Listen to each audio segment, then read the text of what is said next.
Today I'm watching the Twilight Zone Season 3 Episode 1, which feels crazy to say I'm on Season 3 already. We ended Season 2 with two really strong episodes in my opinion. The last one being this obsolete man, this librarian who's deemed obsolete and is about to be liquidated because, you know, he's not efficient in this world, in this state. Burgess Meredith, who has been an actor in several Twilight Zone episodes, was in it, and a really, really good performance.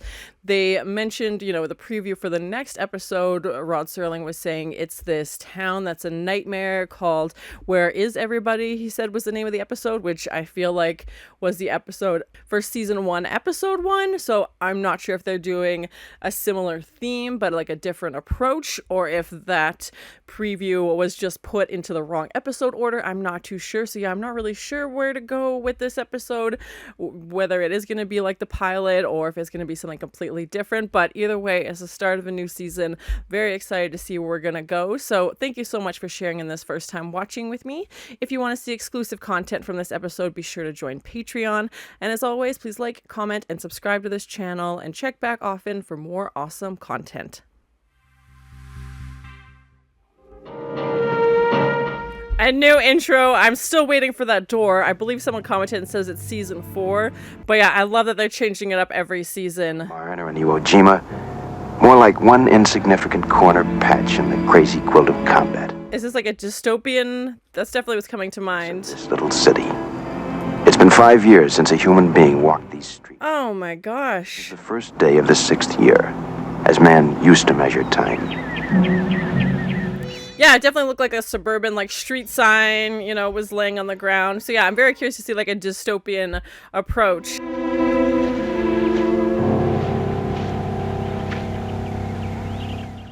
And the symbol on her jacket as well.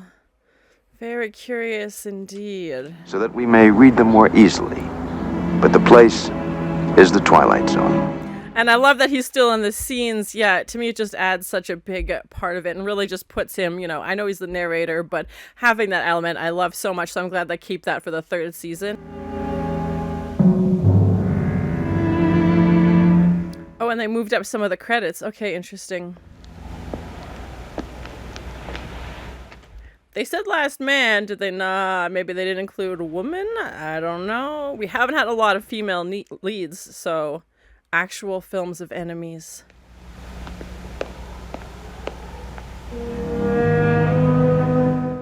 But yeah, I love this abandoned set. And showing like what life used to be like, you know, comparing yourself to the mannequin in the window, and the restaurants obviously closed, like... There's even giant cracks like in the pavement, and we don't find out what caused it to become like this, and I doubt we will, but again, I'm not sad about that.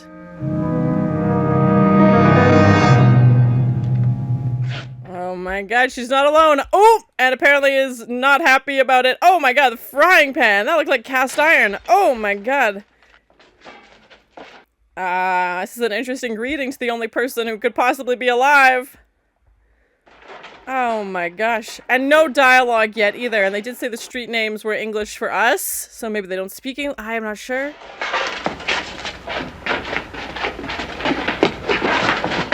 Oh my god. There's a calendar, but I can't see the year. He said possibly 100 years in the future, but... Oh my gosh, these two.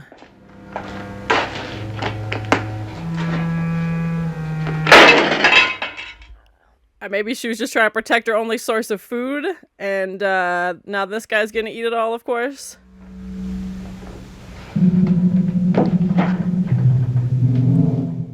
The fried chicken in that can? Oh my god, that's a... We don't have that yet, whatever year this is in.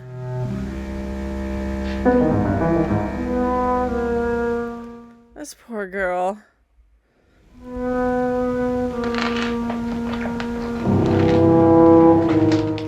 And yeah, the man versus man episodes I always find are the most interesting because, again, you think there's only 2 of them, you think they would want to work together, but no. It's literally every man or woman out for himself.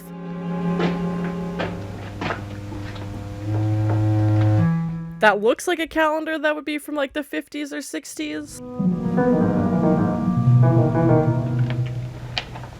I don't know, want to know what he's thinking after looking at the calendar and looking at her.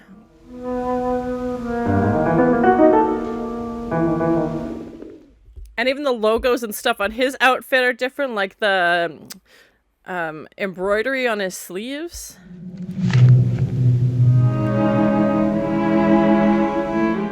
Evacuate city. If that's not a good sign if that's the last newspaper. Oh my gosh. That's the same uniform he has.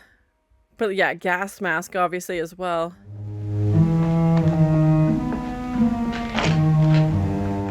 And the soundtrack is perfect. It's like just the right amount of like drama and, you know, mystery. I hope she's alive, but I don't know. Here, invader. Eat. Okay, he does talk.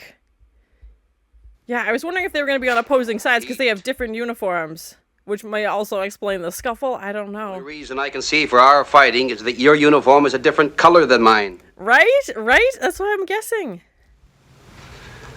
Only rags of various colors that were once uniforms.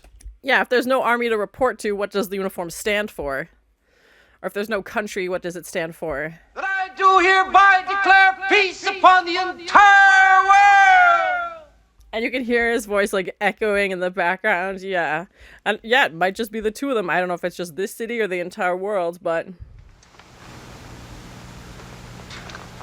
You're very pretty now that I see you clearly. Yeah, I don't love that the only reason he went back is after he saw the mannequin wearing a dress.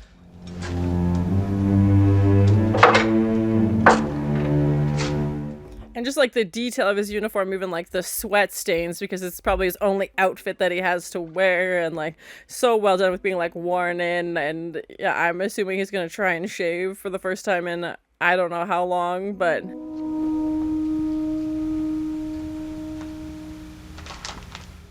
and having that shot with her reflected in the mirror in the background is so good. I love it. She seems almost like animalistic, like very cautious. Maybe she does understand him, is just choosing not to speak. I don't know, but yeah, I love this frame.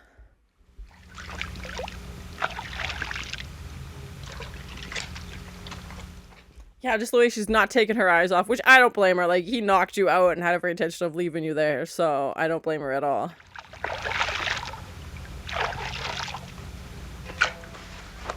And something about this scene, like, it still feels very tense, but it also feels, like, weirdly intimate. Like, they're, you know, shaving and, you know, washing their faces in the bathroom together, even though now it's a barbershop, but, like, yeah, very interesting. With one eye, like, definitely still clocking the other to make sure there's nothing funny going on.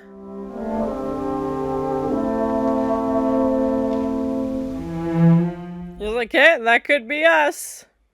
She's like, what's going on? Oh my god. Oh, okay, yeah, we're back to the standoff. I thought they were gonna be phased by the skeletons, but obviously not. Just saw the weapons, and here we are.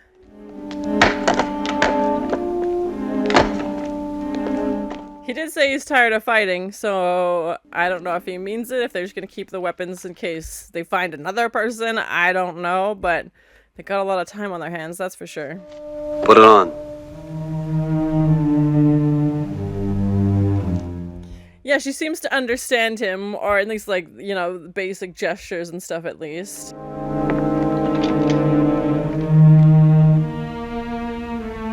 Does he just want to see her in a dress? Like, yeah, I mean...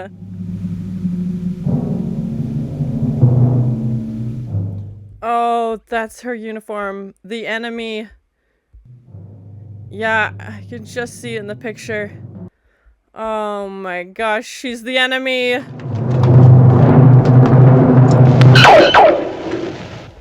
And the guns shoot lasers? That's fun. He's like, I thought you were put on a dress. What's going on? But yeah, she was definitely labeled with the same uniform. That's so cool. But also, like, again, the enemy to who? Like, who's there to enforce and who says who's the enemy now? Like, if it's just the two of them. Or I guess maybe it's just her now. He's not coming back.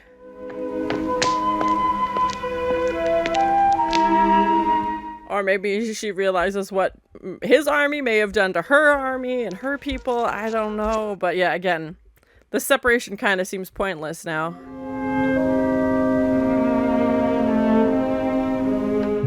What are in those jars? I don't know.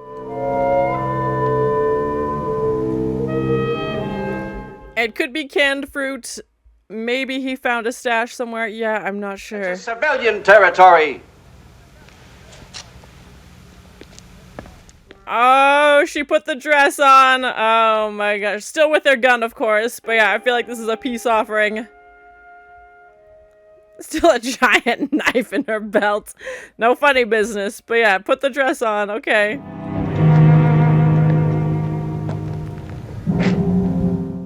And he changed out of his uniform. She's changed out of hers. Like a fresh start, maybe. This has been And off they go. Okay. Yeah. people who found each other in the Twilight Zone. And yeah, no sci-fi elements. I mean, other than like the lasers, but you know, it's just this human story of human connection, which is very interesting. So that was my first time watching The Twilight Zone, Season 3, Episode 1, which, yeah, still feels crazy to say that we're on Season 3, and a great way to kick off the third season, in my opinion. We ended Season 2 really strong, and I was worried that the preview that Rod Serling had given at the end of Season 2 was going to be misplaced, but it was exactly as he said. I don't think the episode title is what this was. It was 2, and Where Everybody is the pilot episode title, so maybe they just switched that one thing. Let me know in the comments, but yeah, the setting he showed of the town in the previous episode is definitely this. So we got a new title intro, which I loved. I'm still waiting for that door, but this was a really, really good intro as well, with the spinning, you know, optical illusion. And even the way the Twilight Zone breaks up, the text is a little different. So love that they're changing it up each season. Love that we still get the Rod Serling on camera narration with the whip pan, you know, over to him in the scene. And then he gives his little spiel. And we didn't have a lot of dialogue in this. You know, it was a good, 8-9 minutes of nobody talking. And I thought it was going to be another episode where nobody talks, which would have been really interesting as well. And the music score in this, again, kind of picks up that place when we don't have a ton of dialogue. This piano and this like very intense, instrumental music, I thought was perfect. Sometimes it can be overwhelming, but I think they did a great job with this, and it helped, elevate the mood and like build that tension, which is what we needed because we don't have that dialogue in place. And then the characters don't even have names. I like the guy and the girl, like I don't even know, we never learn their names. We never learn where they come from, which again, I don't think we need to. Some of that background stuff would be very interesting to explore, but again, it's a 25 minute episode. Probably don't have time to explore it. And in the end, I don't think it matters, and I think that kind of plays to the Twilight Zone strengths is it doesn't matter. It shouldn't matter where he comes from. It shouldn't matter where she comes from. To me, like the story of this episode is that, stop fighting, get along, and whatever army they belong to, obviously doesn't exist anymore. So there's no reason. And we see the uniforms themselves play such a big part in this episode. That's the first thing when they see each other. And they have that scuffle, and we see the posters from the recruitment office, later on as well. The uniform the girl was wearing definitely looked like the uniform that was labeled as the quote-unquote enemy. So, but again, who's deciding who the enemy is? No one's there to enforce who the enemy is. If it's literally just the two of them, even if it's just in the city or town that they're in, maybe not the whole world, but, the two of them can get along. There's no government. He says, lists all these things that don't exist that would, make his army fight her army. And yeah, I thought the uniforms were such a big symbol in this, like the physical clothing themselves, the wardrobe of it, and his uniform we see immediately in the newspapers that looks exactly like his, with the gas mask. So you'd assume that this is his home, turf. Like this is an area where people would have dressed and looked like him. So if she's not in the newspaper, she doesn't belong. She's the enemy, and they would have fought each other. So yeah, I really feel like the clothing was such a big character for this story. And even at the end, when she's kind of hiding behind the car and comes out in the dress. And at first I was worried what his motives were when he sees the dress and is like, I got a girl back there. It'd be great to see her in a dress. But maybe it was more innocent than that. Maybe he just thought it would be nice and, wanted to do something nice for her. as it also sounds like he was tired of fighting. And again, when they switch into the dress and he grabs, another suit and some other clothes to put on, to me that symbolized, we're leaving the past in the past. Whatever army I used to belong to, I'm not interested in being associated with them anymore, and the army doesn't exist. No captain or colonel is showing up tomorrow to, request his services for duty. Like, he's done, he's moved on, they've taken on this new persona. They've, starting with a clean slate. Even though it doesn't sound like they can understand each other, they'll work past it. But the fact that the clothing, literally and figuratively represents them starting over. And she's like, okay, I've put this dress on. I'm leaving my uniform behind. I'm not interested in being whatever version of enemy you think I am. This is me now. And I've got this new suit on, and this is me. And let's, literally walk forward together in this and, see where it goes. And they're willing to take a chance on each other as much as they are willing to take a chance on, what's lying around the corner. And not a lot of sci-fi in this episode. Obviously, the laser guns were really cool. And Rod Serling says, it takes place about 100 years from now or maybe less. But, obviously sometime in the future, very dystopian, which I love that we get that look at a Twilight Zone episode. And we do hear the male character speaking English. The female character, I couldn't place it. Let me know in the comments what language she's speaking. She doesn't say a lot, but, she does say a little bit, and it sounds like they're able to understand each other. Maybe not so much through language. Maybe they'll be able to teach each other's language. But I like that was part of their character story, is that they have this connection. And again, not a lot of sci-fi other than the lasers and, taking place in the future. But a man versus, woman story, or a man versus man story are usually one of my favorite storylines. Again, I definitely love sci-fi. I love all of those components. I love the aliens. I love, fantasy, everything like that. But the human stories, I think, to me stick out because we don't get them very often. There usually is another element involved. And the story of these two people, who just took a chance on each other in this crazy world, if you will, and, decided to stop fighting and decided to take a chance and, see what happens. Maybe they'll live another 5 minutes. Maybe they'll live another 50 years. We don't know. Their story goes on into the ether of,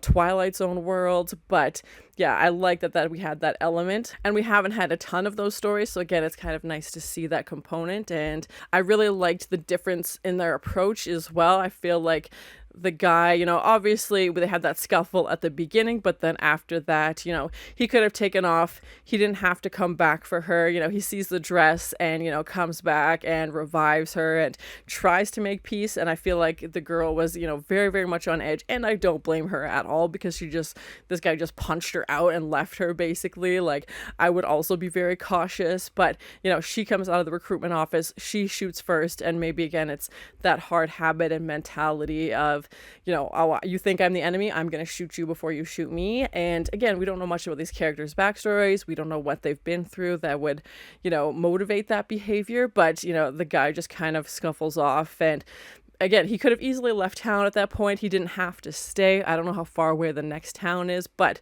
the fact that he seemed definitely a little bit more, I don't want to fight. He doesn't even shoot back when she shoots at him. He has a gun as well now, and, he just kind of walks away and doesn't engage. I really like that barbershop scene we had with her reflection in the mirror and them like washing up together. He's shaving, she's washing her face, but definitely still keeping an eye on him, out of the corner. She's looking at him to make sure that he's not doing anything he's not supposed to. And, if he comes to attack, she's ready. So yeah, I feel like she definitely had a little bit more animalistic, primitive approach to things. And I don't mean that in a bad way. I just mean, those are the characteristics that I noticed.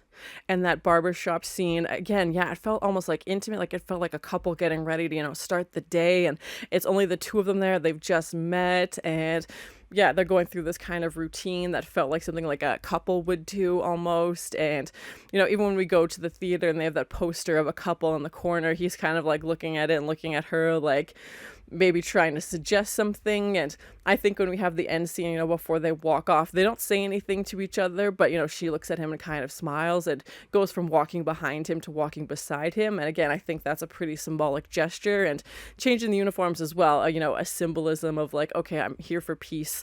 Like, I don't want to be wearing this army uniform anymore. Some really cool sets. I loved this desolate, garbage blowing through the streets, the, telephone lines blown over, and really, really cool set. And I can't imagine how transformative that would be to be an actor and to walk through that in real time and really feel like you're this character. It's not a green screen. You're really walking over this debris and garbage and the recruitment office and the old, barbershop with the broken mirrors everywhere, and every drawer he tries to open, the handles keep falling off. And the can of fried chicken, I mean, maybe we'll get there one day. I'm sure we've got variations of it in some capacity, but I thought that was a cool prop as well. The newspapers, the calendar, just kind of these remnants of a life that used to be, a bustling place with all these people, and, evacuate city is the last thing that they see on the pile of newspapers. And we don't know what caused it. I feel like they were trying to imply a bomb. That's kind of what we allude to a little bit in the newspaper, and, they never really specify. And again, I don't think we need to. It would be interesting if we had more time to explore that, but we also understand that this is clearly desolate. Whatever the cause was, this is now the reality. Overall, I really enjoyed it. I thought it was a great start to the 3rd season. I'm very, very excited to continue watching this show. And it's getting, I can't believe, 3rd season seems crazy. I feel like I just started watching this. So thank you so much for sharing in this first time watching with me. If you have any other suggestions for movies or TV shows you think I should watch, please comment below. And as always, please like, comment, and subscribe to this channel, and check back often for more awesome content. To see like a dystopian approach. It's an interesting greeting to the only person who could possibly be alive. The fried chicken in that can? That looks like a calendar that would be from like the 50s or 60s. That's the same uniform he has, but obviously not just saw the weapons and here we are. But also, like, again, the enemy to who? He changed out of his uniform, she's changed out of hers.